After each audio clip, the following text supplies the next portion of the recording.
এভাবে আপনারা নিয়ে নিয়েছেন এবং আপনারা আমরা জাতীয় শ্রমিক শক্তি একটা জাতীয় ফেডারেশন, আপনারা আবার শ্রম বিষয়ক সম্পাদক করছেন। ভাই আপনারা জাতীয় রাজনীতিও করবেন, শ্রমিক রাজনীতিও করবেন, আমাদের দরকার কি ভাই? সম্ভব না তো, আমাদের রাজনীতি করার জায়গা নেই। আমরা গার্মেন্টসের ট্রেড ইউনিয়ন করবো, আমরা গার্মেন্টসের প্রবলেম হলে বা বিভিন্ন জায়গায় হলে যাবো।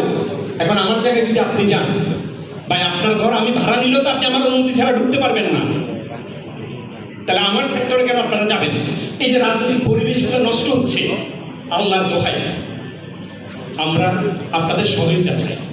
আমরা জাতীয় নাগরিক পার্টিকে 31-এ ক্ষমতায় যেতে দেখতে চাই, কিন্তু সেটা শ্রমিকদেরকে বাদ দিয়ে না।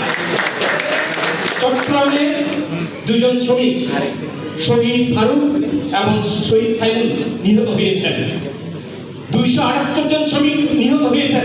তাদের রক্তের উপর আজকে বাংলাদেশ। কেন আজকে আপনারা তাদের দৃষ্টি দিচ্ছেন না? চট্টগ্রাম মহানগরে এনসিপির কোনো প্রোগ্রামে শ্রমিক শক্তিকে কোথাও ইনভাইট করা হয় না, ইফতারে ইনভাইট করা হয় না, 11 দলীয় প্রোগ্রামে ইনভাইট করা হয় না, কার্ড দেওয়া হয় না। এমনকি নাহিদ ভাই যখন চট্টগ্রাম আসেন আমাদেরকে দেখা করতে দেওয়া হয় না।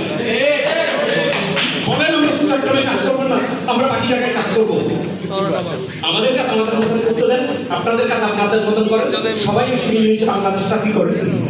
23শে সেপ্টেম্বর চট্টগ্রামে জাতীয় নাগরিক কমিটির প্রথম প্রোগ্রাম আমি আয়োজন করি। সুজা ভাই, মিসবাহুর হাসান আলী ভাই ছিলেন। আমরা পরপর অনেকগুলো প্রোগ্রাম করি। কই আমরা যারা প্রথম ছিলাম তাদের সবাইকে আপনারা সরিয়ে দিয়েছেন, আমরা সরে গেছি, কিন্তু শ্রমিক শক্তিটা কাজ করতেন না কেন?